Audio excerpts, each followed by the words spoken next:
이 영상은 2021학년도 3월호 듣는 학부입니다. 학부 지면은 4월호와 함께 발행됩니다. 단신. 제목: 우리 대학 코로나19 상황에 온라인 학위 수여식 진행. 지난 2월 8일 우리 대학은 2020학년도 정기학위 수여식을 온라인으로 진행했다. 학사 298명, 석사 80명, 박사 5명 등 총 383명이 학위를 받았다. 교무처는 졸업식을 대신해 학위 수여식 영상을 학교 홈페이지와 성공회대학교 유튜브 채널에 게시했다. 온라인 졸업식이 진행됨에 따라 학위 가운 대여는 취소됐다. 대신 코로나19 상황이 나아져 대면 졸업식이 가능해지면 이전 졸업자인 온라인 학위 수여자가 참여하여 가운을 대여할 수 있다. 교무처는 네이버 설문을 통해 학위 증서 택배 발송을 신청받았고 2월 18일부터 차례대로 발송했다. 사전 택배 신청을 하지 않은 학생은 교무처에 방문하여 수령 가능하다. 택배를 받은 이지원, 사과부 4학년 학우는 학위 증서와 작은 꽃다발, 졸업 축하 편지가 왔다. 잘 챙겨주셔서 놀랐다고 전했다. 사진, 교무처에서 전달한 학위 증서. 사진 제공 이지원 학우. 김기석 총장은 성공회대에서 배운 실력을 가지고 코로나 시대 그리고 다가오는 기후변화와 4차 산업혁명 시대에 하나의 주체로서 우뚝 서기를 우리 학교 모든 구성원과 더불어 응원하겠다며 축하 인사를 전했다. 취재, 강예린 기자. 제목: 우리 대학 학부 최초 난민하고 입학해. 부제: 그레이셔스하고 영어학 전공 공부로 통역사의 꿈 이루고 싶어. 2021학년도 수시 모집으로 그레이셔스 난민하고가 인문융합자율학부에 입학했다. 우리 대학에서는 콩고, 미얀마, 이라크, 예멘 출신 난민하고 4명이 아시아 비정부 기구학 전공으로 대학원을 졸업한 바 있으나 학부 입학은 그레이셔스하고가 처음이다. 그레이셔스하고는 2012년 가나에서 모친과 한국으로 이주했다. 초등학교 4학년 때부터 한국에서 학교를 다니며 청소년기를 보냈다. 그레이셔스하고는 생활비를 벌기 위해 식당, 전단지 배포 등 각종 아르바이트를 병행하면서도 고등학교에서 영어 시사 토론반 활동을 하며 통역사의 꿈을 키운 것으로 알려졌다. 그레이셔스하고는 우리 대학 인문융합자율학부에 입학한 이유 또한 영어학 전공을 공부해 통역사의 꿈을 이루고 싶어서 라고 말했다. 하지만 어려운 가정 형편으로 입학하기까지의 과정이 쉽지 않았다. 첫 학기 등록금은 한국어 능력 우수자에게 주어지는 전액 장학금을 받아 해결했고 입학금은 한국인 지인의 도움을 받았다. 기숙사비는 학우의 사연을 알게 된 우리 대학 직원들의 도움을 받은 것으로 밝혀졌다. 김영애 입학 홍보처 주임은 학생의 집안 형편이 어려워 기숙사비는 직원들이 십시일반으로 모았다고 전했다. 21학번 새내기가 된 그레이셔스 학생은 비자와 경제적 문제로 대학은 못 갈 것이라 생각했는데 대학생이 되어 많이 기쁘기도 하고 한편으로는 가족들의 비자가 불안한 상황이라 두렵기도 하다며 앞으로 내 미래가 어떻게 될지 모르겠지만 내가 해야 할 일을 잘해 나가서 졸업까지 잘하고 싶다고 말했다. 취재, 김다영 기자. 자료 제공, 성공회대 입학홍보처. 사진기획. 제목: 다시 사랑받아 마땅한 생명들. 리드. 지난 2월 12일 정부는 동물보호법을 개정했다. 그 중에서도 동물학대와 유기에 관한 법령을 강화했다. 기존에 동물이 유기했을 시 300만 원 이하의 과태료를 부과했으나 개정을 통해 벌금으로 강화됐다. 과태료는 전과 기록이 남지 않지만 벌금은 기록으로 남는다는 데 차이가 있다. 이에 관해 구체적인 답변을 듣기 위해 서울 중랑구에서 다시 사랑받게 유기견 카페와 입양센터를 운영하는 김민진 활동가를 만났다. 김 활동가는 개정된 법안에 대해 강력해진 건 매우 좋은 일이지만 아직 사각지대도 많다며 이야기를 시작했다. 동물보호법상으로 유기신고가 가능한 유기동물은 내장칩이 있는 경우만 가능하다. 하지만 쉽게 동물을 유기할 만한 사람들은 등록 내장칩을 애초에 안 하는 경우가 많다. 신고할 때도 유기한 사람이 버린 게 아니라 잃어버린 거라며 데려가면 방법이 없다. 이 때문에 유기한 사람들을 법으로 처벌하기가 쉽지 않다고 말했다. 덧붙여 벌금이 세지다 보니 건강하고 어린 반려동물을 안락사시키는 분들도 있다. 아니면 자기 손으로 처리를 하든가 개장소에게 판다거나 벌금이 무서워서 어두운 곳으로 숨어 못된 짓을 하는 분들도 있지 않을까 라며 염려되는 점을 말했다. 끝으로 많은 분이 유기견하면 굉장히 지저분하고 문제 행동이 많고 안 예쁘고 병들었다고 생각한다. 하지만 여기에 오면 유기견들이 집에서 키우는 아이들과 큰 차이가 없다는 걸 느끼신다. 유기견에 관한 편견이 사라졌으면 좋겠다고 전했다. 한편 작년 한 해 동안 총 12만 8,713마리의 동물이 유기됐다. 하루 평균 258마리가 가족에게 버려진다. 동물보호법 개정은 동물 유기가 우리 사회의 심각한 문제이며 단절되어야 할 폐단임을 시사한다. 동물은 패션도 아니고 물건도 아니다. 발전하는 기술과 법안만큼 동물에 관한 우리의 인식도 변화해야 하지 않을까. 사진 캡션 1. 사람의 손길을 기다리는 유기견. 사진 캡션 2. 쓰다듬자 눈을 감은 유기견. 취재 사진 김다영 기자. 보도. 제목 우리 대학 작년 8월부터 베리어 프리 공사 진행. 부제 총학생회 학생 참여 예산 1,500만 원 사용. 우리 대학은 매년 장애학생 편의시설 예산을 책정한다. 2022년도 장애학생 편의시설 예산과 더불어 총학생회 학생 참여 예산 1,500만 원이 베리어 프리 공사에 사용됐다. 승영관과 세천연관의 자동문이, 월당관 입구에 휠체어 경사로가 설치됐다. 또한 피츠버그홀과 학생회 간 진입로의 경사를 완만하게 하는 공사도 진행됐다. 사진, 공사된 피츠버그홀 진입로 모습.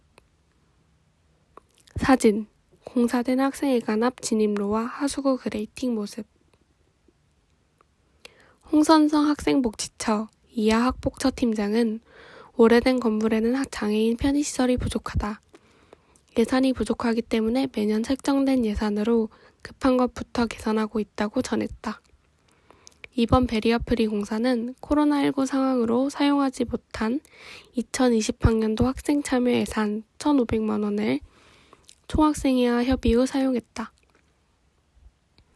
이와 함께 장애학생 편의시설 예산 476만 원을 장애인 화장실 핸드레일과 무선 소음배 교체에, 세천연관 점자블록 보수에, 장애인 전용 주차 공간, 주차 표지판 보수에, 학생회 관 앞 하수구 그레이팅 설치에, 자연드림 계단 손잡이 설치에 사용했다. 2021학년도 장애학생 편의시설 예산은 450만 원이다. 사진, 설치된 자연드림 계단 손잡이 모습. 사진, 보수된 장애인 전용 주차 공간, 주차 표지판 모습. 공사는 캠퍼스 내 동등한 이동권 보장을 위해 진행됐다. 기존 미닫이문은 휠체어 장애인이 이용하기 불편한 시설이었기에 승영관과 세천연관에 자동문을 설치했다. 공사 전 인권위원회, 이하 인권위와 학복처는 승영관 안쪽 미닫이문을 개방할 것을 약속했다. 그러나 공사가 끝난 후에도 승영관의 미닫이문과 세천연관 후문의 자동문이 닫혀 있어 실효성에 의문이 제기됐다. 이에 김혜란 학복처 차장은 개강 후에는 안내문을 부착해 승영관 미닫이문이 상시 열려 있도록 하겠다. 세천연관 자동문은 코로나19 상황을 고려해 한쪽 입구만 개방하고 있다. 대면 수업이 이뤄지면 자동문을 개방하도록 하겠다고 전했다. 사진, 닫힌 세천연관 후문의 모습.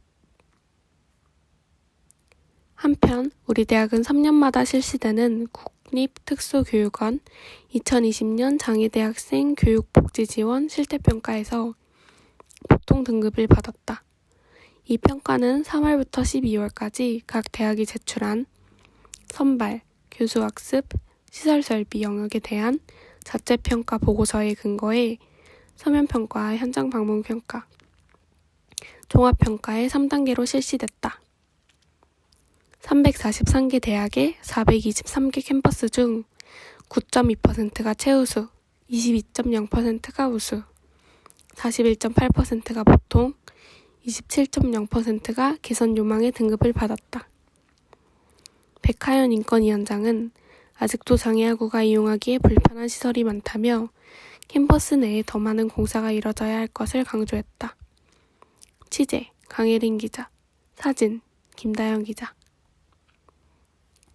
학생 참여 예산, 공통의 학생들을 위해 사용하는 예산, 시설, 행사, 복지 등에 쓰인다.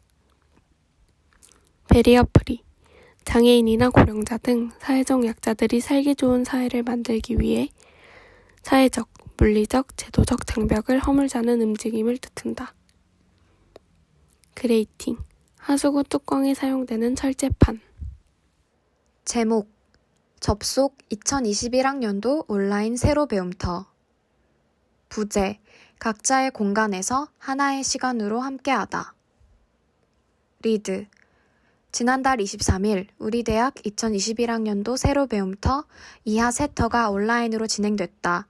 코로나19 상황으로 작년 세터가 취소된 이후 1년 만이다.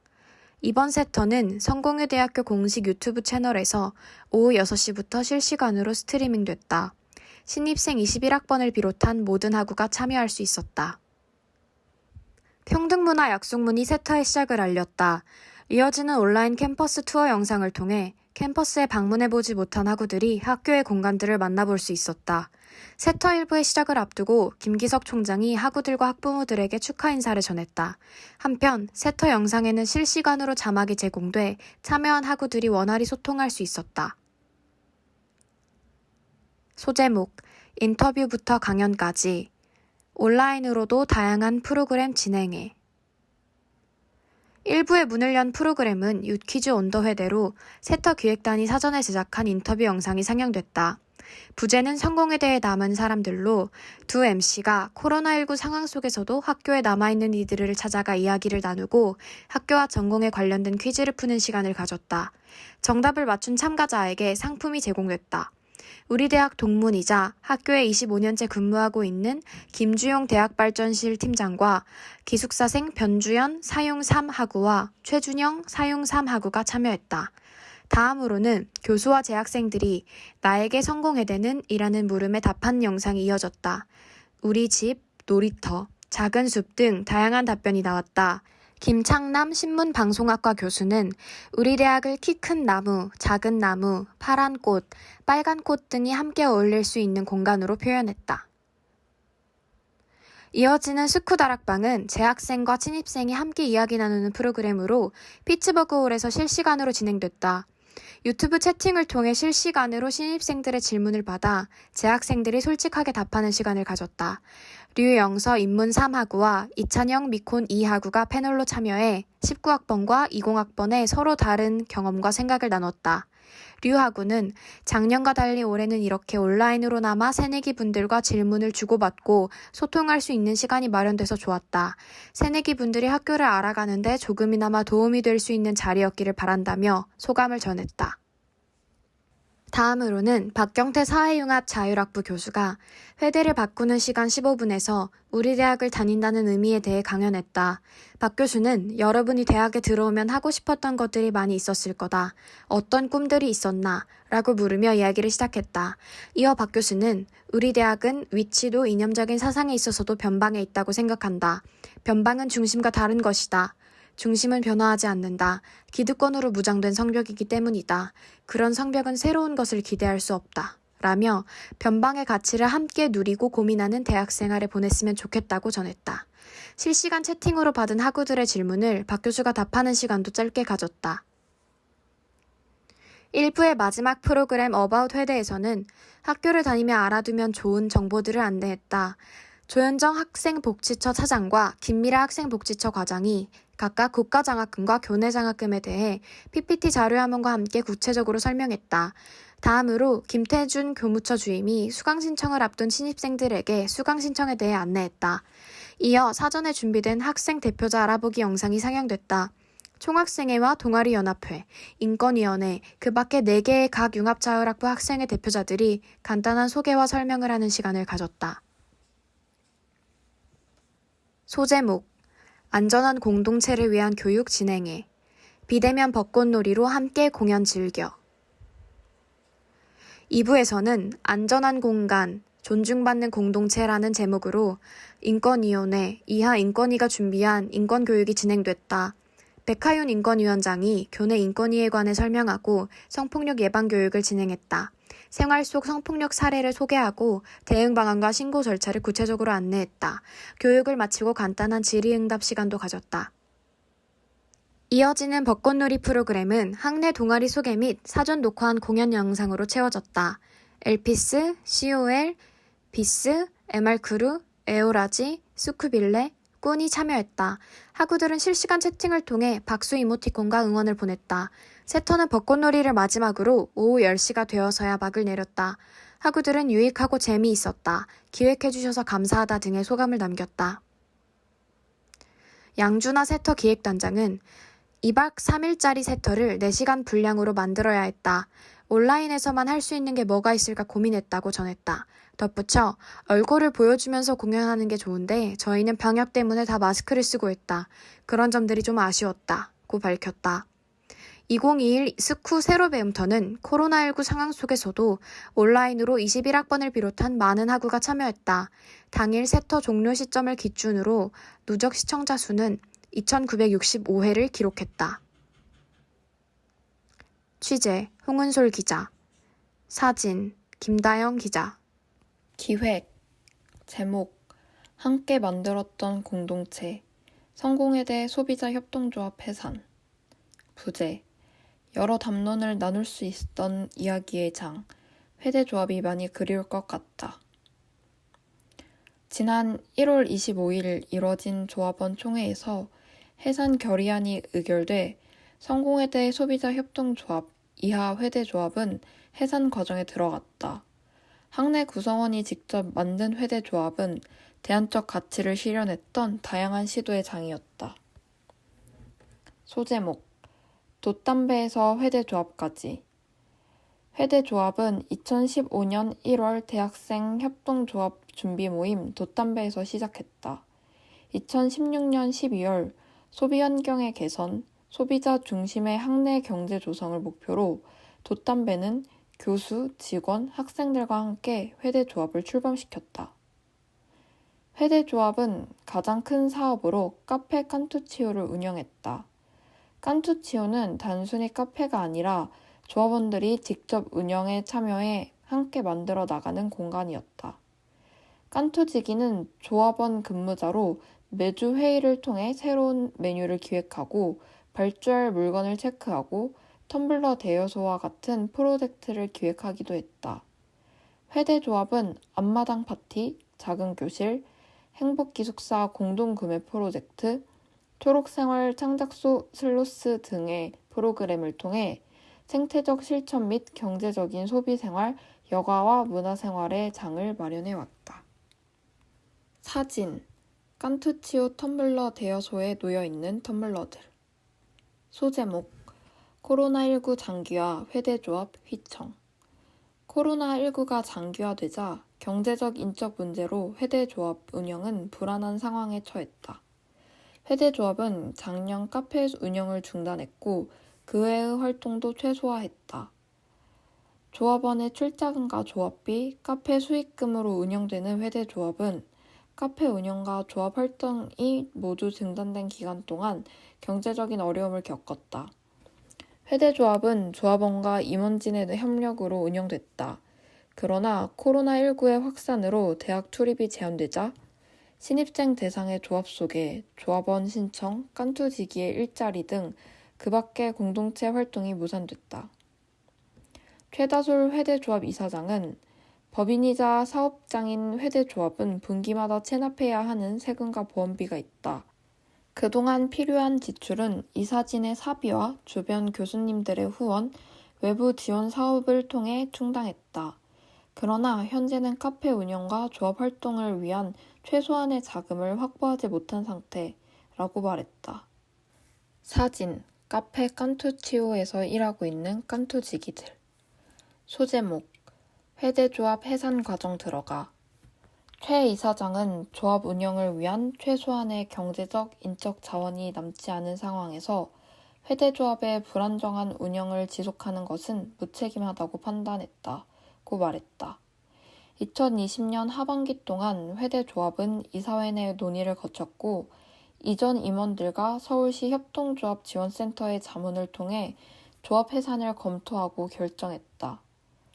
협동조합의 해산 및 청산은 총회의 의결을 거쳐 해산을 결의하는 것부터 청산 종결 등기 후 폐업 신고까지 최소 3달 이상이 소요된다. 협동조합의 해산은 법인이 활동을 멈추고 권리를 상실하는 것을 의미하고 청산은 해산한 법인이 재산을 정리해 법인격을 소멸시키는 절차를 말한다. 협동조합은 해산총회 후 해산 신고 및 해산 등기를 통해 법인을 해산하고 청산 종결 절차까지 진행해 법인을 소멸시킬 수 있다. 회대조합은 해산을 위해 작년 11월부터 조합원들에게 해산을 권유했다.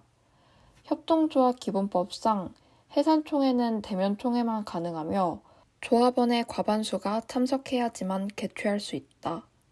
조합원 450명이 넘는 회대조합이 해산총회를 개최하려면 조합원 225명 이상이 참석해야만 한다. 최 이사장은 그래서 조합원에게 탈퇴를 권고했고 빠르게 탈퇴해준 조합원에게 너무 감사하다고 말했다. 지난 1월 25일 전체 조합원 55명 중 31명이 참석한 조합원 총회에서 26명의 찬성으로 해산 결의안이 의결됐다. 최 이사장은 현재 이사회가 조합 재산 청산을 위한 업무를 진행하고 있다. 업무들이 마무리되고 채권자 의의 신청 기간이 만료되면 마지막 검토를 위한 결산 보고서 총회를 개최할 예정이다 라고 설명했다. 소제목, 합법적 절차 vs 기부 강요, 출자금 반환 논란. 학교 커뮤니티인 에브리타임에서 회대조합의 출자금 반환 논란이 있었다. 기존 회대조합 탈퇴 시 출자금을 반환해줬지만 이번 해산을 위한 탈퇴는 출자금 반환이 불가능했기 때문이다. 조합원은 가입 시 출자금 1만 원 납부를 원칙으로 하고 2019년 2학기부터 연 2회 1만 원의 조합비가 추가되었다. 출자금 청구는 합법적 요청이다. 협동조합 기본법 제27조 탈퇴 조합원의 손실액 부담과 회대조합 정관 17호 탈퇴 조합의 손실액 부담, 회대조합 가입 신청서 안내사항에 따르면 회대조합의 재산으로 채무를 갚을 수 없을 경우 조합은 조합원들에게 손실액 납입을 청구할 수 있다. 코로나19로 인해 재정 상황이 악화돼 해산을 준비하는 회대조합은 조합원에게 손실액을 청구할 수 있고 조합원은 조합의 구성원으로서 출자금 납입의 의무가 있다. 은승채 회대조합 이사는 그 전에 탈퇴한 분들은 출자금을 받았다. 하지만 해산 이유가 경제적일 경우 출자금을 받지 못할 수 있다. 이러한 변화가 조합원 입장에서는 기부하라는 식으로 느껴졌을 수 있다고 덧붙였다. 은 이사는 충분하게 조합의 상황을 공유했다면 이런 불만들이 조금 덜했을 텐데 해산 과정이 급박스럽게 이루어졌다. 조합원의 이야기 자리를 마련하지 못했기 때문에 해산을 갑작스럽게 느낄 수 있다. 사과드려야 할 부분이라고 덧붙였다. 사진, 앞마당 파티 플랫마켓에 참여 중인 학내 구성원. 회대조합이 만들었던 무한한 상상들.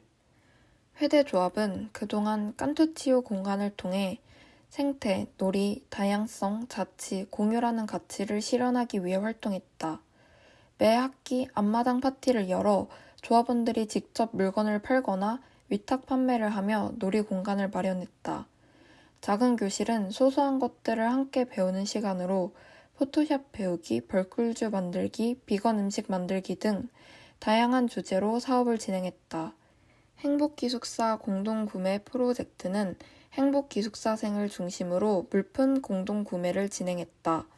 이 외에도 회대조합은 학생 장치기구에 깐투치오 공간을 대여해 주거나 비건 간식을 지원해 주는 등 학내 자치 공간의 디딤돌로서 존재했다.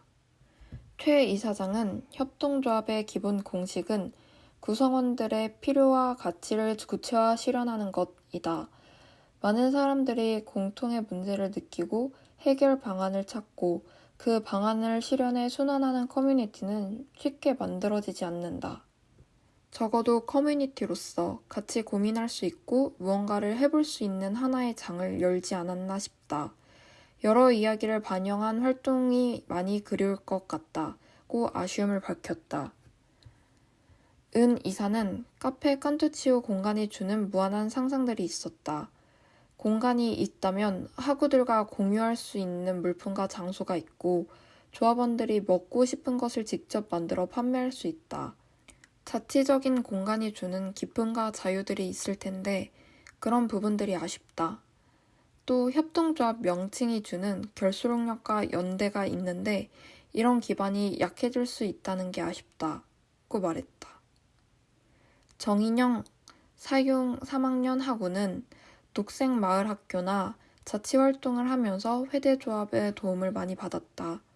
학생들이 만들어 나가고 다시 사회로 환원될 수 있는 그런 조합이 생겨날 수 있을까 싶다. 도움이 되지 못한 것이 아쉽다며 회대조합 해산에 대한 소감을 밝혔다. 취재 신다인 기자. 사진 제공 성공회대 소비자 협동조합. 제목 20학번 혼내기에게 물어봤다. 부제 허심탄회한 비대면 대학생활 이야기. 지난 한 해 우리는 학교에 가지 못했다. 설레는 새내기 생활을 기대했던 20학번은 규정을 밟아오지 못한 채 21학번을 맞이하게 됐다. 이들의 새내기 생활은 어땠을까? 개강호를 맞아 20학번 기자가 새내기에서 혼내기가 된 20학번 학우들을 인터뷰했다. 김민수, 가명, 인문 2, 조한결, 사용 2, 장채영, 미콘 2, 정우용, IT 2 학우와 지난 대학생활을 돌아보고 앞으로의 대학생활을 상상해봤다. 사진 줌 속의 대담자들의 모습. 질문 1. 어떤 대학생활을 꿈꿨나요? 한결 가장 기대했던 것은 새내기 배움터, 오리엔테이션, MT가 아니었을까 싶어요. 코로나로 인해 상상했던 동기들과의 만남이 어그러졌죠. 동기들 만나는 걸 가장 꿈꿨던 것 같아요. 세천년관 앞에 큰 느티나무가 있어요. 그곳이 약속 장소예요. 느티 아래에서 12시까지 보자면 거기서 보는 거예요. 6시에서 7시쯤 되면 거기서 술 마시는 사람이 많았대요. 그래서 저는 느티 아래에서 술 먹는 걸 꿈꿨어요. 강 기자. 저도 꼭 해보고 싶은 게 있어요. 학보사에서 매달 학보를 발행하는데 비대면이 되면서 학보가 항상 남았거든요. 원래는 느티 아래에서 학보를 나눠드린대요. 발행한 학보를 모두 나눠드리는 게 제 로망이에요. 우용. 저는 밴드 동아리를 해보고 싶었어요. 음악하는 사람들끼리 만나서 친해지면 재밌을 거라 생각했거든요. 그리고 학교 주변에서 친구들이랑 밥 먹고 근처로 놀러 가고 시험 기간에는 공부하는 소소하고 평범한 대학생활을 꿈꿨어요. 채영, 저도 다른 분들이 얘기하셨던 것처럼 소소한 대학생활을 꿈꿨어요. 이제는 대면 수업이라는 것 자체를 해보고 싶어요. 부담스럽게 얼굴을 비추는 수업이 아니라 강의실에서 나란히 듣는 수업을 하고 싶어요. 민수, 토론과 같은 활동적인 수업을 통해 여러 학우들의 생각을 듣고 관심사가 맞는 친구들과 대외활동이나 공부 전에 참여해보는 걸 꿈꿨는데 그것들을 해보지 못해 아쉬웠던 것 같아요. 그리고 저와 같은 인문학부 동기들을 만나고 싶어요. 사회나 미콘 쪽은 많이 봤는데 인문학부 친구들은 숨어 있는지 잘 안 보이더라고요. 20학번들이 꿈꾸는 대학생활은 거창하지 않았다. 코로나19 이전 마스크를 쓰지 않았던 시절에 대학생이 누렸던 소소한 것들이 이제는 꿈이 됐다. 더불어 대학 사람을 만난다는 것이 불가능해진 이 상황에 우리에게 대학 사람은 상상 속 인문이 돼버렸다. 질문이 비대면 수업은 어땠나요? 재밌거나 황당했던 에피소드는 있을까요? 의용, 저는 집보다 밖에서 공부하는 걸 선호해서 공부가 잘 안 됐던 것과 사람들이랑 단절된 상황이 힘들었어요.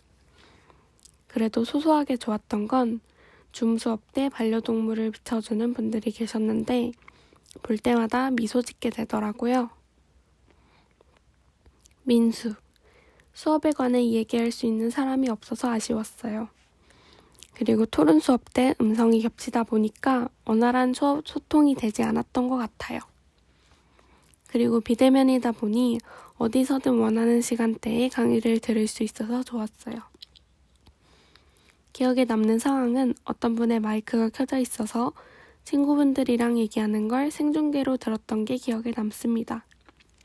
남의 사생활을 의도치 않게 들었어요. 웃음. 채영, 저는 엄청난 집순이어서 비대면 수업이 편했어요. 그래도 영상 강의만 듣는 게 인터넷 강의와 다름없어서 아쉬웠어요. 대면 강의였다면 강의실 안에서 다른 학우들과 친해질 기회가 있었을 텐데 그러지 못해서 아쉬웠어요. 또 줌 수업은 시간, 카메라, 마이크, 인터넷 상태 등을 고려해야 해서 부담이 컸어요.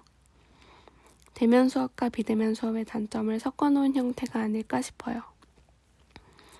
강 기자, 저는 비대면 수업이 너무 좋았던 게 5분 만에 일어나서 앞머리만 감고 줌을 켜서 너무 편했어요. 그리고 배가 너무 고픈 거예요. 그래서 몰래 마스크 속으로 과자를 집어넣었던 게 생각나요. 아마 이번 학기에도 그러지 않을까? 웃음. 저는 비대면 수업이 너무 좋아졌어요. 한결, 시험 보는데 어려움이 있었어요. 비대면 시험의 경우 인터넷 연결 상태 때문에 시험을 보지 못한 경우가 있었고 대면 시험의 경우 멀리 사는 사람들은 시험을 보기 위해 하루 전날 서울로 올라와야 하는 경우가 있었어요. 개선돼야 한다고 생각합니다. 황당했던 에피소드로는 어떤 분이 PC방에서 수업을 들었나 봐요. 발언하고 마이크를 안 끄셨어요. PC방에서는 워낙 과격하게 게임을 하지 않습니까? 온갖 욕설과 키보드 부서지는 소리가 들려서 교수님께서 다급하게 음소거를 했던 기억이 납니다. 1년간의 비대면 수업 결과 우리는 화면 너머로 학우들을 보는 것이 익숙해졌다. 각자의 방식으로 두 학기를 보냈고 온라인으로나마 다양한 사람들을 만나며 그 상황 속에서 낯설지만 새로운 경험을 할 수 있었다. 그럼에도 우리가 바라는 것은 대면 수업이다. 하루빨리 대면 수업을 할 날을 기다리는 20학번이다. 질문 3. 20학년도 20학번의 대학생활은 어땠나요? 한결, 감히 말하건대 저는 20학번 중에서 가장 바쁘게 살았다고 생각합니다. 사회융합자율학부 학생회, 민중가요 동아리, 에오라지, 정치학 소모임 파란하고 있습니다. 그리고 외부에서 청년단체 체험하고 있어요. 강 기자, 정말 열심히 사셨네요. 엄지척. 다른 분들은 어땠나요? 채영, 저는 한결님처럼은 살지 못합니다. 공부하며 계획적으로 살기도 벅찼거든요. 그리고 혼자 있는 시간이 많아서 나에 대한 생각을 했던 해였어요. 그래도 친구도 꽤 사귀었고 성적도 나쁘지 않게 받았고 주어진 상황 안에서는 나름대로 알차게 살았다고 생각해요. 코로나가 없는 상황에서의 대학생활은 어땠을까 하는 생각과 아쉬움이 드네요. 우용. 저는 소모임, 동아리 활동을 전혀 하지 않아서 대학 생활을 해봤다라고 말하기 애매한 것 같아요. 그래서 수업 들으면서 나한테 뭐가 맞고 뭐가 안 맞는지 탐색했습니다. 또 2달에 한 번 친구들을 만났는데요. 자주 못 만나니까 만나면 더 반갑던 기억이 납니다. 그래도 소소하게 재밌는 포인트가 있던 한 해였어요. 인터뷰를 통해 20학번 학우들을 만나며 그들만의 대학생활을 기를 수 있었다. 서로 만날 수 없는 상황에서 아쉬움이 남는 1년을 보냈을지라도 후회 없는 삶이 있을까? 바뀐 일상 속에서 각자의 삶을 치열히 살았던 회대인에게 박수를 보낸다. 질문 4. 21학번이 대학생활을 묻는다면 어떻게 답하고 싶나요? 채영. 아무리 사이버 새내기였지만 대학을 다니긴 다녔잖아요. 그래서 제가 아는 선에서 열심히 설명하면서 차차 같이 알아가보자 라고 얘기할 것 같아요. 선배라 하기엔 미개봉 중구 느낌이 강한 한내기라서 이런 질문과 상황이 씁쓸하기도 웃기기도 하네요. 민수. 비대면 수업일지라도 친구를 사귈 수 있다는 걸 알려주고 싶어요.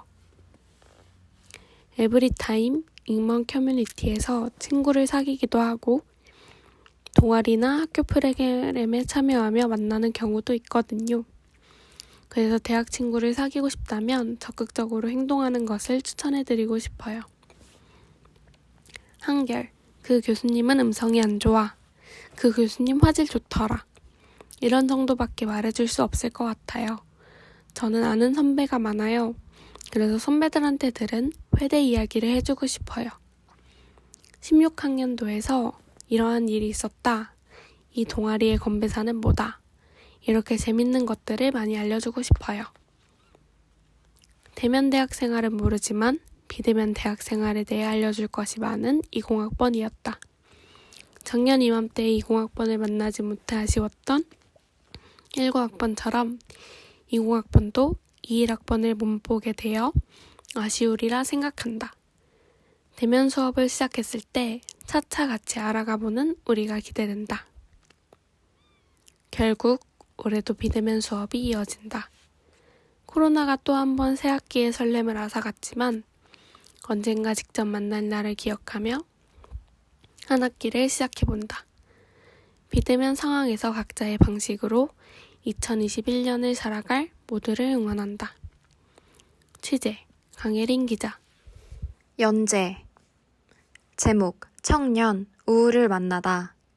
부제 자신의 이야기를 털어놓을 수 있는 공간이 더 많아지면 좋겠어요. 리드 청년이 우울하다. 근 5년 사이 20대 우울증 환자는 2배 이상 늘었다. 우리는 왜 어떻게 우울할까? 7명의 학우들을 만나 우울에 대한 심층 인터뷰를 진행했다. 소제목 이제는 평범한 우울 이야기. 우울증으로 병원 가본 사람 있어? 학내 익명 커뮤니티인 에브리타임 이하 에타에 올라온 글이다. 에타에는 우울을 고민하는 글부터 상담이나 진료 비용에 관한 질문들까지 우울에 대한 다양한 이야기가 쏟아진다. 보건복지위원회 이용호 의원의 보고서에 따르면 20대 우울증 환자는 2016년 65,104명, 2017년 77,433명, 2018년 99,764명, 2019년 121,042명으로 5년 새 2배 이상 늘었다. 한편 2020년 상반기 동안 20대 우울증 진료 건수는 93,455건으로 전년도 72,829건에 비해 28.3% 늘었다. 코로나19 상황이 장기화하며 우울감과 코로나가 합성된 코로나 블루라는 신조어가 등장하기도 했다.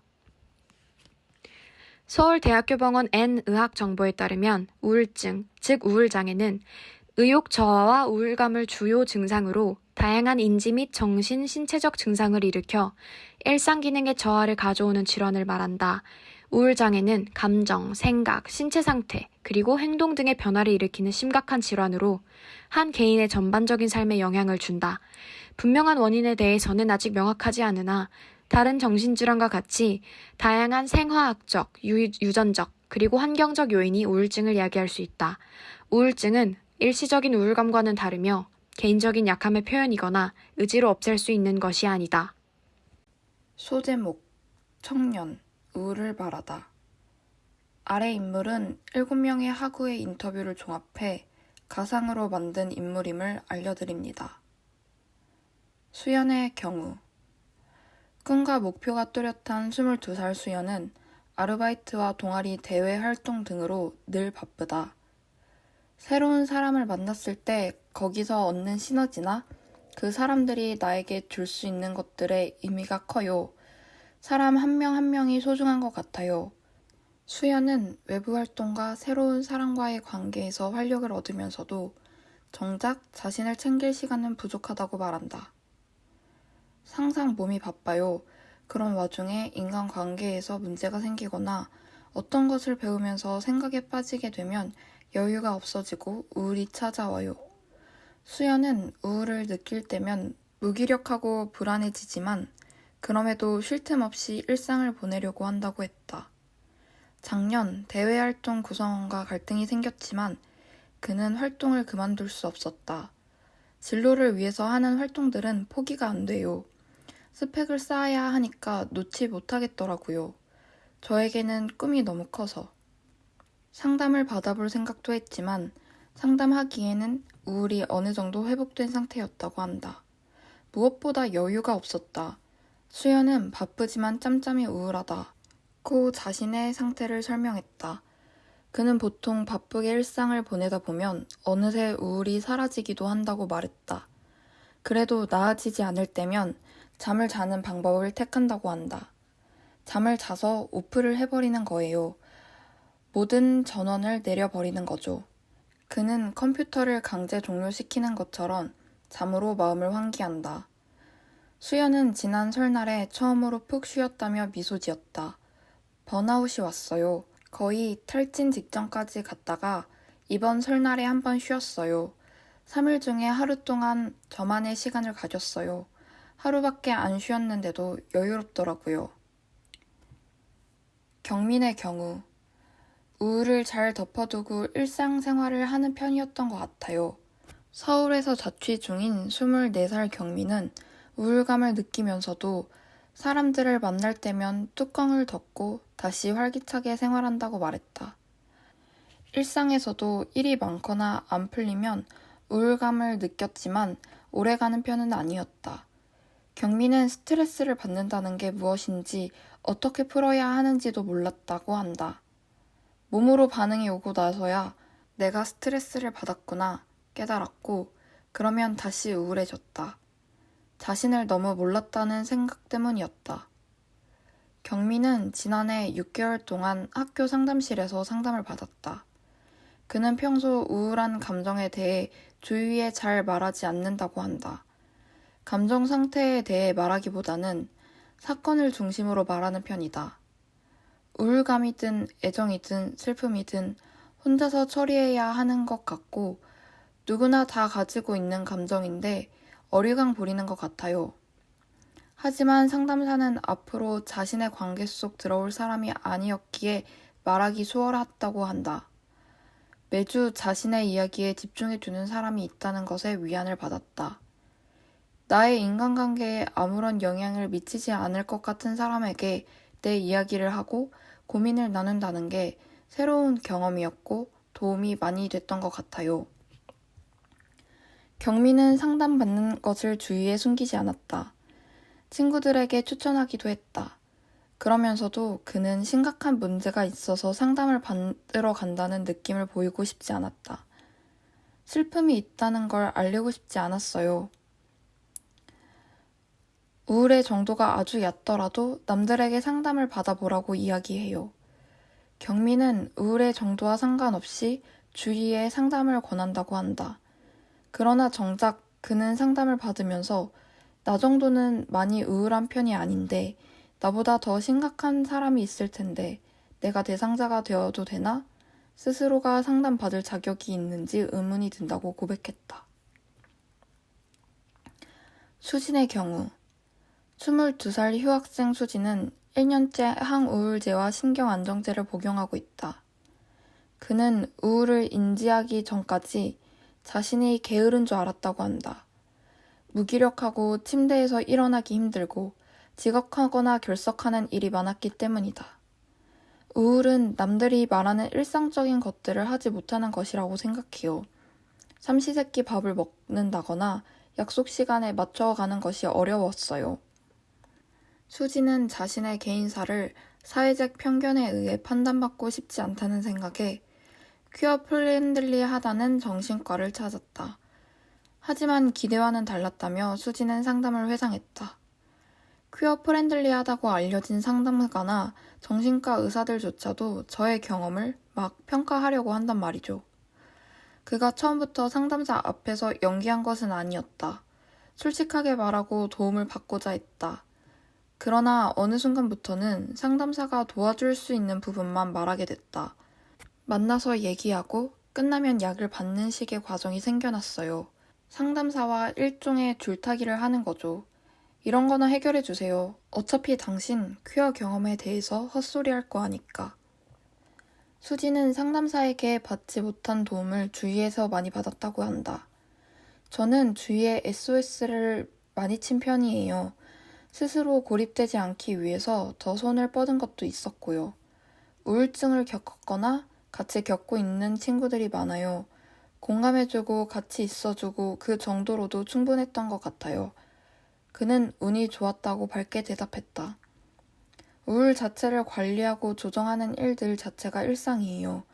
극복하려고 하기보다는 같이 동행하는 사이인 것 같아요. 지금은 우울 또한 제 정체성 중 하나라고 생각해요. 수지는 우울과 오랫동안 함께하다 보니 괜찮아지는 방법들을 터득했다며 지금은 자신을 많이 돌보는 시기라고 말했다. 맛있는 것을 먹는다든지 좋아하는 음악을 계속 틀어놓는다든지 단순한 욕망부터 하나하나 채워주고 있어요. 정원의 경우 25살 정원은 처음 정신과에 가던 날을 떠올렸다. 선생님께 저를 하나도 모르겠습니다. 힘든데 정말 힘들어도 되는 건지 잘 모르겠어요. 라고 말씀드렸고 질병 코드가 적힌 진단서를 받았어요. 그는 병명을 알게 됐을 때 절망스럽다기보다는 편안함과 안정감을 느꼈다고 한다. 보통 친구들처럼 일상을 많이 보내죠. 친구들과 술을 마시고 가끔 창밖을 바라보고 SNS를 하면서 친구들과 장난도 치고 정원의 평범한 일상에 약물을 먹는 행위가 추가됐을 뿐이다. 그는 약물을 복용하면서 우울의 정도가 얕아졌다고 말했다. 하지만 일상은 약물로도 해결할 수 없는 무수한 일들로 이루어져 있잖아요. 정원은 약물 복용을 시작한 후에도 여전히 우울해지는 순간들이 있다고 한다. 잘 지내다가도 아무런 이유 없이 기분이 나빠지고 다 귀찮아지곤 했다.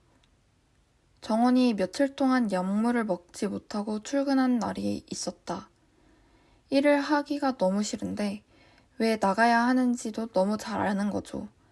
괴로워하다가 결국에 예전에 받았던 약물 2개 정도를 한꺼번에 입에 넣고 괜찮아질 거야, 괜찮아질 거야. 지금은 힘들지만 돈을 벌어야 해. 라고 생각하면서 다시 일을 나갔어요.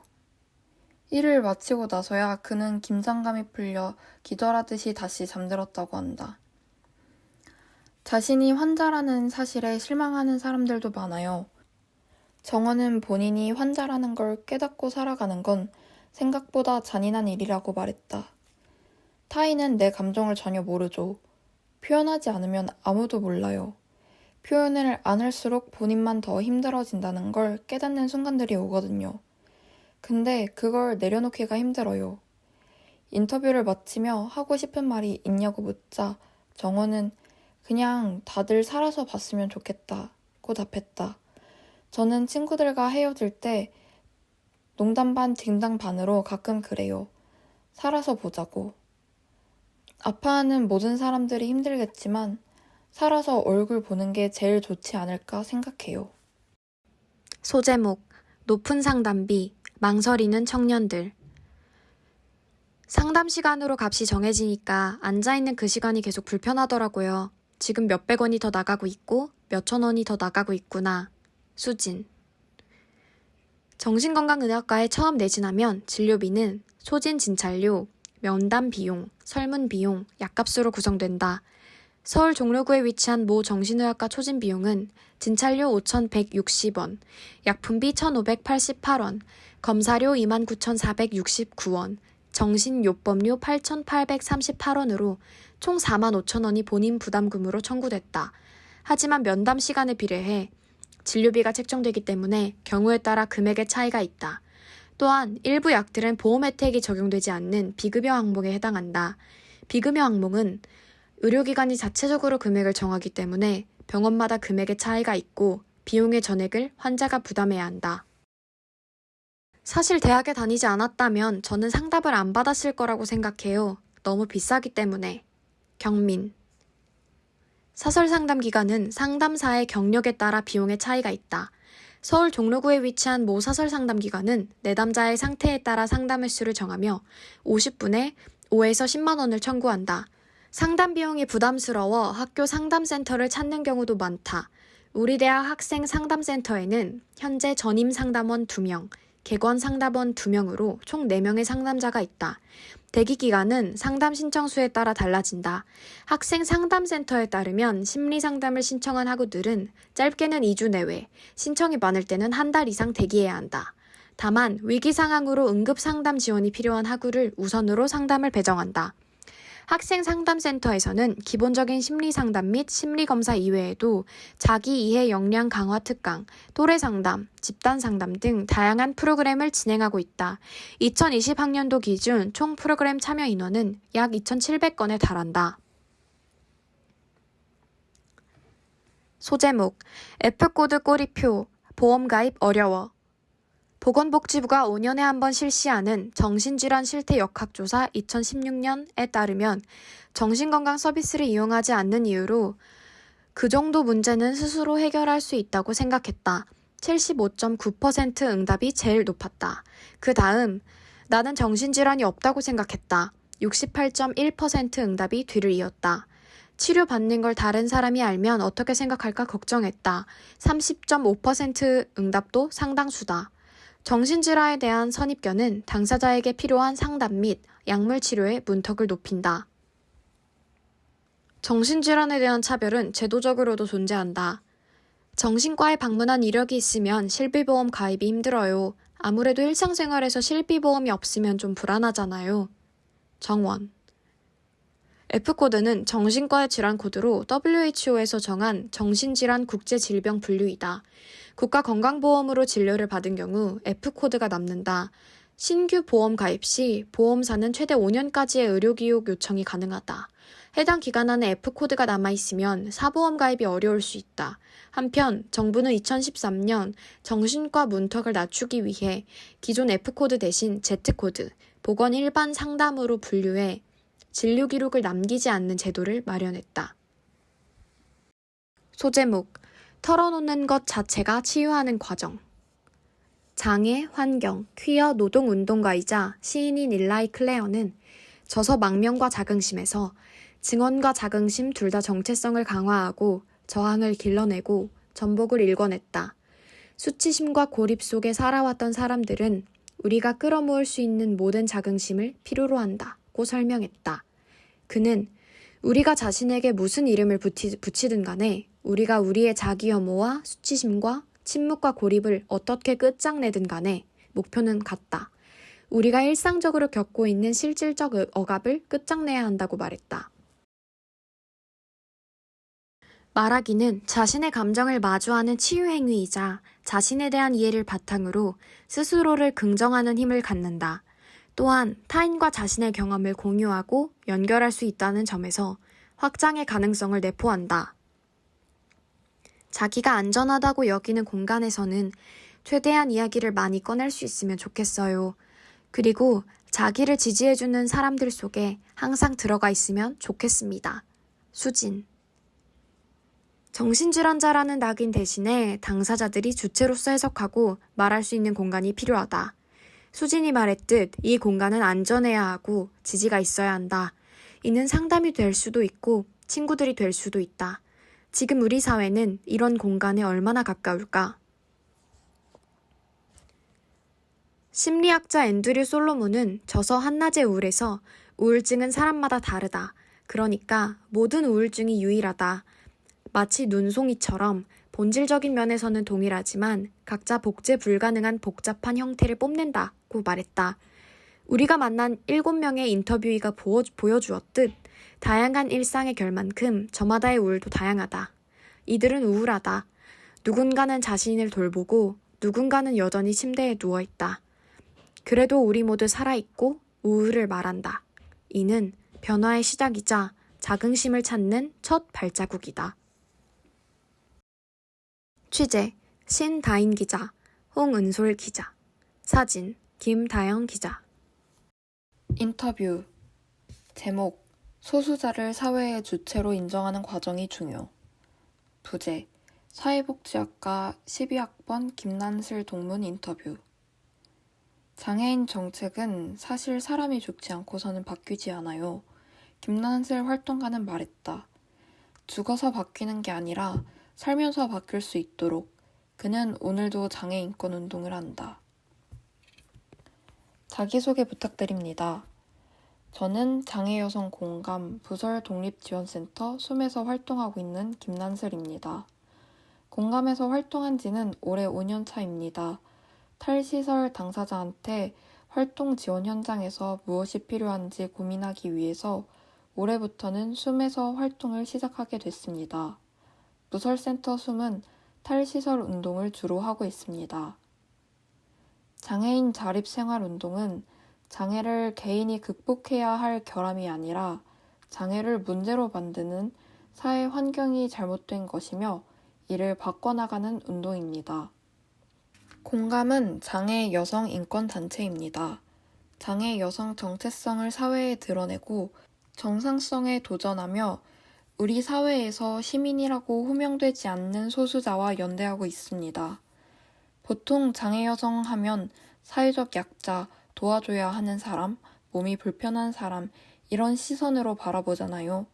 공감은 장애 여성들이 사회 체제 안에서 약자의 위치가 아니라 변화를 만들어갈 수 있는 주체로 활동할 수 있는 공간입니다. 또한 변화를 만들어가고 싶은 사람들이 모인 단체입니다. 사진, 김난슬 동문이 장애 여성 공감을 설명하고 있다. 공감에서 활동하게 된 계기는 무엇인가요? 제가 사는 삶이 모두에게 평등하지 않다고 생각했어요. 나는 아무렇지도 않게 누리는 일상인데 내가 오늘 이 삶을 지속하기 위해서 누군가는 폭력과 차별에 노출되는 것을 보고 배우면서 불편함을 느꼈어요. 이런 경험을 하면서 내가 평등을 만드는데 주체적으로 움직일 수 있는 사람이 되고 싶다고 생각했어요. 어릴 때는 국제구호단체에서 일하면 그렇게 될 줄 알았어요. 그런데 국제구호단체에서 당신의 커피 한 잔 값이 누군가의 생명을 살리고 이런 구호를 외치면서 활동할 때 고민이 되더라고요. 불평등한 구조를 바꾸는 게 아니라 불평등한 위치에 있는 사람들을 시해하고 동정을 구하는 방식으로 활동하는 게 맞을까? 나는 그 사람들을 만나보지 못했는데 그 사람들은 학교가 필요할 거야, 돈이 필요할 거야 라고 생각하고 활동하잖아요. 그 사람들이 내가 원하는 것은 이거야 를 말할 힘을 가지게 하는 게 아니라 그런 활동을 보면서 이게 평등일까 라는 고민을 하다 지역 공동체 운동을 오래 해온 외국 단체에서 활동하게 됐어요. 누군가를 동정하고 시해하는 방식이 아니라 법과 제도가 개인의 권리를 침해하지 않도록 구성하는 것이 왜 중요한지를 같이 이야기하면서 많이 배웠어요. 한국에서도 장애 당사자 그리고 소수자들과 평등하게 관계 맺을 수 있는 단체에서 일하고 싶다고 생각했어요. 한국에서 여러 단체를 찾아다녔거든요. 그런데 아무래도 당사자가 주체가 되기보다는 사회복지사 아니면 선생님, 시설을 운영하기 위한 지침이 주체가 되는 곳이 많았어요. 그러다 사회복지 실습에서 공감을 만났어요. 실습 중에 활동가 공고가 나서 지원했고 일을 시작하게 됐습니다. 학교에서 기억나는 에피소드가 있다면 무엇인가요? 실습 마무리 평가에서 교수님이 운동단체들은 자기들만의 언어를 사용해서 무슨 말을 하는지 알아듣기 어려운 한계가 있다는 이야기를 했어요. 사실 소수자들의 경험이 사회적으로 알려지지 않았기 때문에 그들의 언어가 낯설고 못 알아들을 수밖에 없는 거죠. 소수자들이 자기 경험을 다 꺼내놓고 언어화하는 과정을 많이 가지면 가질수록 저는 그 언어들이 대중화된다고 생각하거든요.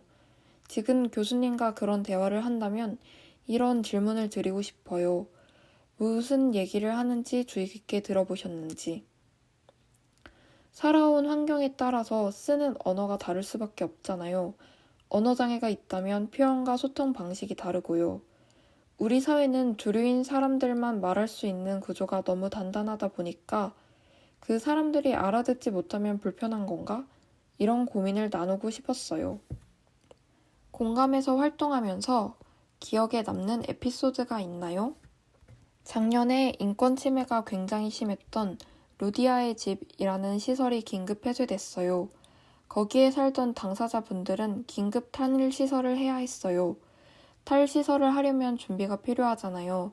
내가 새로운 곳에 가려면 그곳이 어딘지도 알아야 하고 누구랑 살게 되는지도 알아야 하잖아요, 당연히. 그런데 코로나 때문에 못 나오시는 거예요. 탈시설 날짜가 잡혔는데 나갈 수가 없어요. 겨우 딱 한 번씩 만날 수가 있었어요.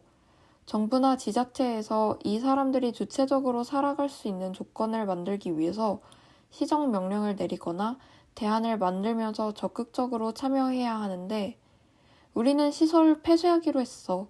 탈시설 하라고 집 줬잖아. 가 끝인 거죠. 그러니까 시설에서는 지자체에서 지침이 이렇게 내려와서 우리는 어떻게 할 수가 없어. 이런 상황이 돼버린 거죠. 책임지는 주체가 아무도 없어요. 당사자가 어떻게 독립생활을 이어가고 어떤 사람들이랑 사는지가 중요한 게 아닌 거예요. 그냥 시설에 있는 지침이 중요한 거지. 지침이 한 개인이 어떤 삶을 살아야 할지 고민하는 과정을 지운다면 그 지침도 다시 돌아봐야 한다고 생각해요. 그래도 시설에서 8분이 나왔어요. 활동 지원사도 구하고 시설에서 살 때보다 안색도 좋아졌어요. 시설에서는 몰랐던 이분들의 병도 알아가며 여러 시행착오를 겪는 과정이에요. 이분들은 그동안 시설에서 살 때 지원을 받기 위해서 한 사람의 활동 지원사에게 잘 보여야 했어요. 그래서 화장실을 가고 싶을 때 가거나 원할 때 물을 마시는 게 불가능했어요. 시설에서는 이 사람들이 그런 요구를 할 수 없다고 이야기했거든요. 이제 그런 요구를 할 수 있는 환경이 됐고 지역사회에 나오니까 요구를 할 수 있는 분들이었던 거예요. 제가 지원하면서 그런 사실들을 눈으로 보니까 너무 반갑고 앞으로 어떤 변화가 더 나타날지도 궁금합니다. 활동가로서 기대되는 점은 무엇인가요? 사람들이 지체장애인이 독립생활을 하는 건 상상하지만 최중증 중복장애인이 독립해서 살아가는 것은 상상하기 어려워하거든요. 그 사람들도 지역사회에서 살아갈 수 있는데 그동안 우리가 배제했잖아요. 이 사람들이 나오면 우리가 불편해지니까요. 엘리베이터도 만들어야 하고 없던 제도도 만들어야 하고 비용도 써야 하니까요. 사실 우리나라는 사람이 죽지 않으면 바뀌지 않는 사회거든요. 신길역 엘리베이터도 오랫동안 요구했는데 그분이 돌아가시고서 공사가 시작됐어요. 그런 것처럼 장애인 정책은 사실 사람이 죽지 않고서는 바뀌지 않아요. 그렇기 때문에 죽어서 바뀌는 게 아니라 사회에 나와 살면서 바꿀 수 있는 것들이 기대되는 거죠. 장애인을 안전하게, 여성을 안전하게, 학생을 안전하게 돌봐야 한다는 프레임에서 벗어나 이 사회 구성원의 주체로 인정하는 과정이 중요하고 재밌는 것 같아요. 마지막으로 재학 중인 학우들에게 해주고 싶은 말이 있나요? 책 홍보 하나 하겠습니다. 공감에서 시설사회라는 책이 나왔어요. 장애인 거주시설 말고도 난민, 미혼모, HIV, 에이즈, 노인 등 많은 소수자가 시설화돼 있어요. 장애인 탈시설만 외치는 게 아니라 시설화돼 있는 많은 소수자들과 같이 고민을 나눴어요. 우리가 이 시설사회를 어떻게 흔들고 부수고 사회의 주체로서 역동할 수 있는 사회를 만들기 위해서는 어떤 변화를 만들어야 할까? 인권단체 활동가들과 만나서 같이 고민하면서 만들었어요. 우리도 초중고 때 시설화를 경험했듯이 시설화가 나와 연결된 이야기라는 걸 알리고 싶어요. 책 많이 읽어주셨으면 좋겠습니다. 취재 신나인 기자, 사진 김다영 기자. 문화 제목 소란하고 다정한 연대 넷플릭스 오리지널 애니메이션 투카 앤 버티 리드 분주한 리듬과 형형색색의 도시를 뒤로하고 커다란 보폭으로 성큼 나아가는 새들이 있다. 자유분방한 큰 브릿의 투카와 소심한 노랫의 버티. 이 시대를 살아가는 두 여성이 소란하고 다정한 방식으로 함께 살아간다. 투카 앤 버티는 사랑하고 일하고 싸우고 위로하는 두 친구의 이야기다. 이렇게 한 시대가 가는 걸까? 에피소드를 소개하는 첫 문장은 독특하게도 나직한 물음으로 시작한다. 생각해보면 늘 그렇다.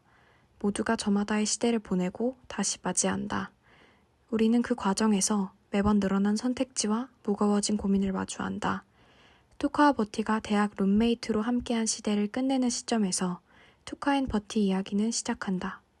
새로운 출발점에서 둘은 어떤 관계와 상황을 만나 어떤 고민을 하게 될까?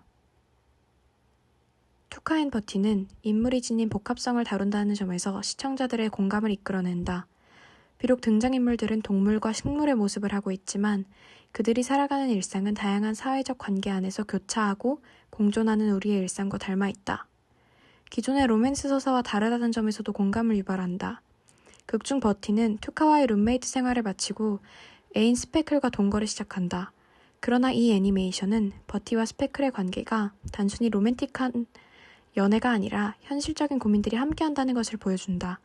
이를테면 함께 살 집을 알아보기 위해 부동산을 방문하기도 하고 대출 상담을 받으며 법적인 결혼 관계가 아니라는 이유로 어려움을 겪기도 한다.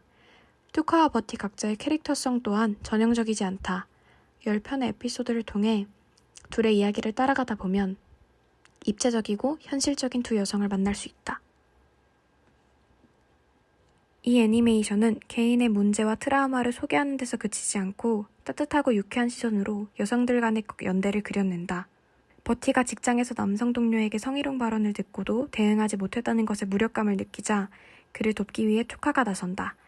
두 친구가 나란히 회사 복도를 행진하며 성희롱 세미나 포스터를 뿌리는 장면은 문제 상황을 재치있게 전복시키며 통쾌함을 선사한다. 한편 제빵을 좋아하는 버티는 우연한 계기로 유명 제빵사 피트의 수습생으로 일하게 된다. 그러나 피트는 버티를 가르치면서 지속적인 가스라이팅을 하고 내가 당신을 만들었어. 난 당신을 망칠 수도 있어라며 협박하기도 한다.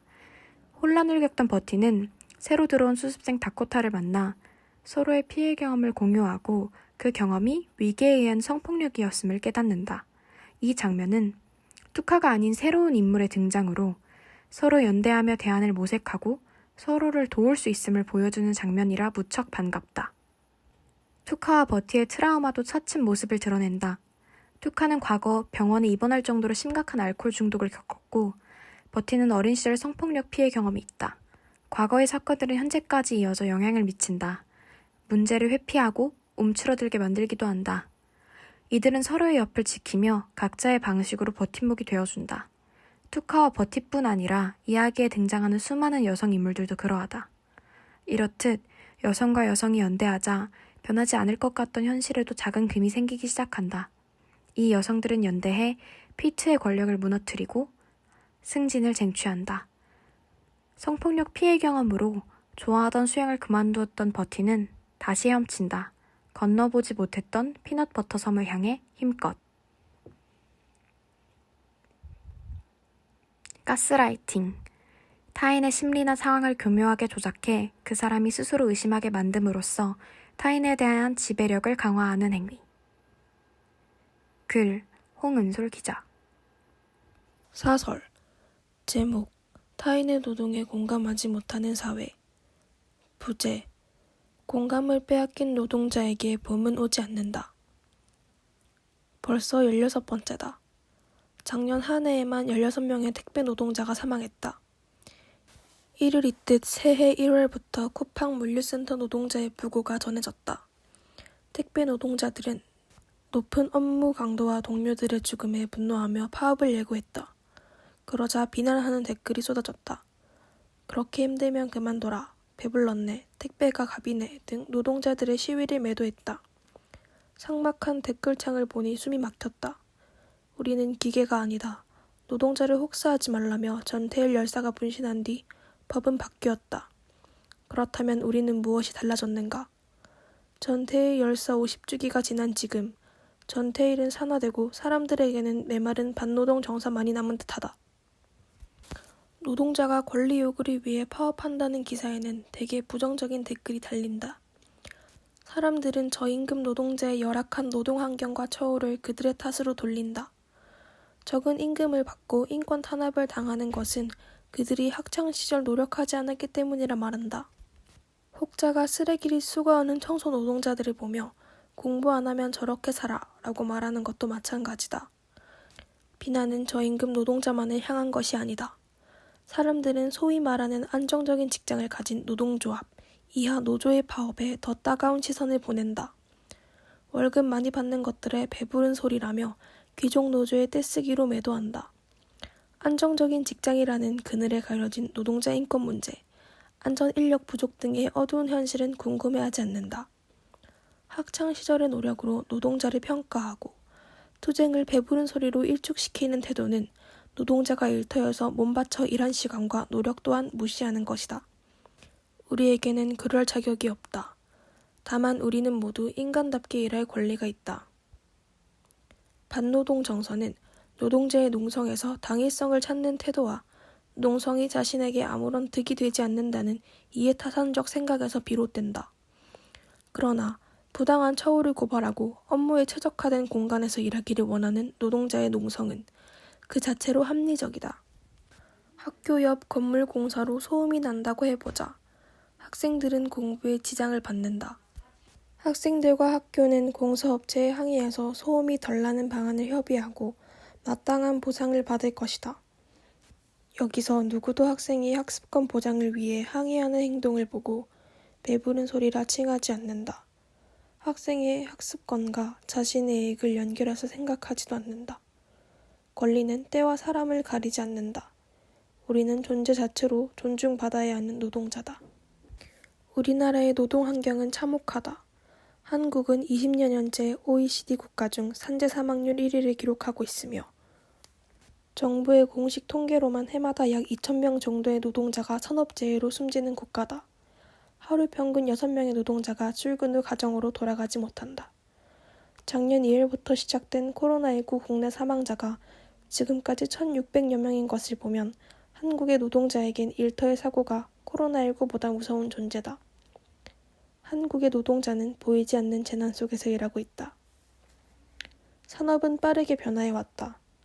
언제부터인지 하청, 특수고용, 일용직과 같은 책임을 전가하는 밑바닥 노동 행태가 증가했다.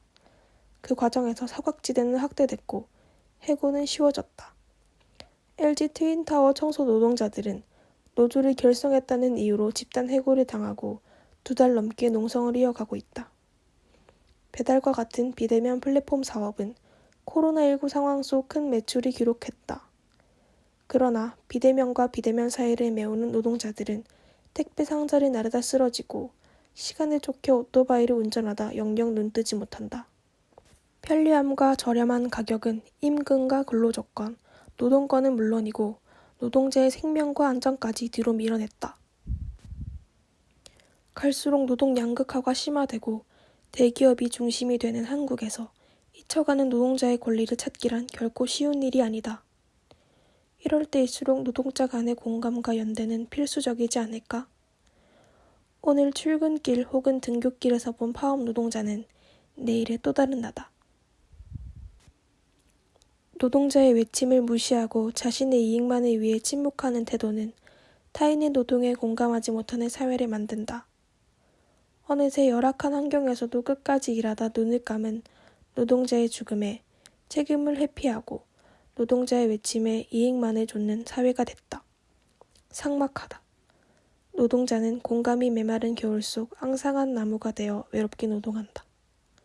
차갑고 숨막히는 겨울 속을 이제는 벗어나고 싶다. 봄이었다. 노동계에도 따뜻한 봄이 오기를 간절히 기대한다. 글, 김다영 기자. 학생 기고. 제목. 하얀 천이랑 바람만 있으면 어디든 갈 수 있어. 어느새 단풍이 붉게 물들어갈 때 쌀쌀해진 밤 공기에 인적이 드문 듯이 그 계절에 나는 새로운 도약을 준비하고 있었다. 스스로 정한 울타리에서 나와 처음으로 직접 내 운명을 만들어내기 위해 용기를 낼 때였다. 13개의 학과가 조화롭게 각자의 일들을 멋있게 벌일 때 입학했던 나는 그것이 언제나 그렇게 자연스럽게 작동하는 줄 알았다. 입학 후 내가 처음으로 만난 성공회대는 예비대학에 참여하시겠냐고 물어보던 학생회의 전화였고, 개강 후에는 이곳저곳을 바삐오가며 학생사회를 꾸려가기 위해 애쓰는 그런 사람들로 학교가 가득 차 있다는 것에 감격했다. 반면 낯을 많이 가리고 숫기 없는 나로서는 이렇게 아웃고잉해야 하는 조직에서 생동하기 어려웠고, 과학생회 집행부를 겨우 한운둥 만운둥하며 좋아하는 것만 할 수 있는 끈끈한 동아리 생활에 푹 빠지게 되었다. 술, PC방, 늦잠, 자체 공강이 나의 삶을 지배하던 어느 날이었다. 프라임 사업, 학과 통폐합 같은 말들이 느티를 배회했고, 도대체 이런 상황에서 학생회는 뭘 하는 거야? 라는 말이 목끝까지 차올랐다. 휴학한 친구들은 그래서 나 학교 돌아갈 때 우리 과 없어지는 거야? 라며 물어봤다. 나는 나름 열심히 학교 생활을 해왔는데, 학생회도 했고 동아리도 열심히 하고 있는데 우리 학교가 어떻게 되어가는지 하나도 몰랐다. 그리고 무지는 곧 부끄러움으로 찾아왔다. 그래서 시작했다. 뒤에 남아서 무책임하게 바라보는 방관자가 되기 싫었다. 호기롭게 시작했지만 생각보다 만만치 않았던 게 이번이 처음은 아니었다. 큰 일을 벌일 생각을 하니 들뜬 마음에 처음 만나는 학우들에게도 두근거리는 마음으로 다가갈 수 있었다. 그렇게 학생회와 나의 질긴 인연이 시작되었다. 2020년을 끝으로 학생회 임기를 공식적으로 마친 지 2달이 지난 지금 글을 쓰기 위해 복귀해보니 참 기분이 이상하다. 3년을 고군분투하며 지냈기에 아무런 책임도 직책도 없는 자유의 상태가 어색하기도 하다. 돌아보니 그렇다. 학생회 활동을 한다는 것은 누군가에겐 생고생을 하는 것, 대가도 없는 봉사를 하는 것, 명예 혹은 지위를 얻으려 하는 것 등으로 읽힐 수도 있겠지만 학생회의 본질은 자신의 건강을 책임지고 만들어 나간다는 것이다. 이 학생회가 건강하게 꾸려가고자 하는 것은 곧 학생사회이며 반대로 학생사회가 단단해야 그 공간을 책임질 학생회도 만들어질 수 있다. 그리고 그 단단한 학생사회에서 우리는 자유롭게 존재할 수 있다. 마치 큰 강이 우리 앞에 있어 배를 만들고 배를 띄워 강을 안전하게 건널 수 있게 해주는 것이 학생회라면 그 배는 학생사회, 그 배를 타고 건너는 이는 학우라고 할 수 있지 않을까? 나의 공간을 책임진다는 것은 두근거리는 일이다. 누군가는 그래봤자라고 말할 수도 있겠지만 나는 이 모든 수고와 시간이 학생사회라는 배를 튼튼하게 만드는 데 쓰이고 있다고 생각한다. 완벽을 바라는 게 아니라 느리더라도 우리가 지향하는 가치가 숨쉬듯 자연스럽게 존재하고 어떤 학우도 배제되지 않는 공간을 만들기 위해서 말이다. 뚜벅뚜벅 우직한 발걸음으로 걷는 것이다. 앞으로 살아갈 인생에서 그리고 지금 우리가 모인 이 공간에서 변화라는 상상, 그보다도 그 변화를 내 손으로 만들어보자는 뜨거운 상상을 한 번쯤은 해봐도 좋지 않을까? 우리가 속한 이 공간을 더 멋있는 공간으로 바꾸기 위한 시도. 그것은 하늘에서 떨어진 누군가가 대신해주는 것이 아니라 우리가 직접 만드는 것이다. 당신도 할 수 있다. 글, 여현주, 사과 4. 교수 기고. 제목, 나누면 곱해지는 기부방정식. 카카오 이사의 김범주 의장이 재산의 절반 상당을 기부하기로 해 화제다. 이어 우아한 형제들 창업자 김봉진 대표가 우리나라에서는 최초로 기빙 플래지에 동참했다. 우리 대학에도 이들처럼 유명한 부자는 아니지만 남다른 방식으로 기부하는 사람들이 있다. 필란트로피의 이화 실천 수업을 듣는 학생들이다. 기부에 필요한 사항을 결정하고 실천하는 전 과정이 수업의 일환이다. 학생들은 지역사회 문제를 함께 조사하고 기부를 통해 해결하고자 하는 문제를 선정한다. 기부 결정 기준과 기부금 신청서 항목도 토론에서 결정한다. 비영리 단체들이 프로젝트에 신청할 수 있도록 홈페이지, 포스터, 동영상, 카드뉴스 등을 직접 만들어 홍보한다. 사업계획을 담은 신청서가 접수되면 학생들이 오랜 회의 끝에 최종 기부처를 선정하고 기부금을 전달한다. 그 결과 2019년 2학기에 인천지역 아동센터의 외국인 노동자 자녀들의 한글 격차를 줄이는 한글아 놀자 프로그램에 100만 원, 2020년 1학기에 미혼모 가정을 돕는 도담도담 프로젝트에 200만 원, 지난 학기에는 청소년 성매매 피해자 가정의 상담과 회복, 자립을 돕는 신압으로 일상으로 프로젝트에 400만 원을 기부했다. 이 돈은 필란트로피 교육을 응원하는 이들이 후원했다. 이 교육모들이 러닝마이 기빙, 기부를 통해 필란트로피를 배우는 방식이다. 분명 주는 것을 연습하는 나누기 연습인데 30명이 400만 원의 기부 경험을 하니 1억 2천만 원의 가치가 되는 곱하기 수업이기도 하다. 학생들이 변화는 다양하다. 96%의 학생들이 수업 전과 비교해 기부와 자원봉사도가 늘었고 지역사회 문제에 대해 더 잘 알게 되었다고 한다. 기부에 대한 관점이 완전히 변했다는 학생들도 있다. 더 나아가 수업 프로젝트를 발전시켜 사회적 기업 창업을 준비 중인 학생도 있다. 취업하면 이 수업에 기부하겠다는 학생도 나타났다. 덤으로 주는 기쁨도 알게 됐다. 지난 1년 온라인 수업에도 불구하고 프로젝트를 잘 마친 학생들에게 고마움을 전하면서 지면을 빌려 학생들에게 마지막 수업에서 미처 전하지 못했던 2가지를 공유하고 싶다. 첫 번째는 지역사회의 문제를 더 잘 알게 되었으니 그 문제를 해결할 수 있는 다양한 방식을 찾아 실천하는 것이 중요하다는 점이다. 기부는 개인이 소중히 여기는 가치에 투자하고 더 나은 미래를 만들어내는 적극적인 실천 방법 중 하나다. 그런데 기부만으로는 모든 문제가 해결되지 않는다. 지구온난화를 해결하기 위해 그린피스 같은 환경단체에 기부할 수도 있지만 일회용 제품 사용을 줄이고 공정무역 커피를 마시고 주식 투자를 할 때 ESG 가치를 충시하는 기업에 투자할 수도 있다. 이처럼 기부할 때 가졌던 마음을 일상생활 속에서도 이어나가는 일관성 있는 삶이 중요하다. 두 번째는 타인의 기부를 바라보는 시각에 대한 균형이다. 김범수, 김봉진 대표와 같은 테크 필란트로피스트들이 등장하자 전통적 부자들이 기부하지 않는 데에 대한 기부 비판이 커진다. 코로나 팬데믹 초기에 배우 이시연 씨가 코로나로 어려운 이들을 위해 100만 원을 기부했다가 백시연이라는 별명을 얻었다. 네티즌들이 유명세에 비해 기부금이 적다고 심판한 것이다. 과연 누가 누구에게 기부해야 한다고 강요할 권리가 있을까? 이는 필란트로피를 이야기하면서 오히려 그 근간이 되는 자발성을 부정하는 것이다. 기부 여부, 금액, 방법, 시기, 사용처 등에 대한 기부자들의 결정권이 존중받을수록 기부는 더 활발해질 것이다.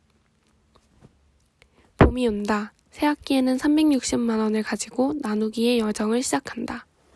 이 나누기가 1억 이상의 가치가 되는 곱하기의 기적을 함께 만들어갈 시간을 기다리고 있다.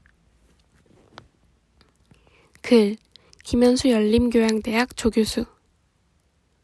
기빙 빌레지. 빌 게이츠와 워렌 버핏이 전 세계 초고액 자산가들을 대상으로 재산의 절반 이상을 생전 또는 사후에 기부하자고 시작한 운동이다.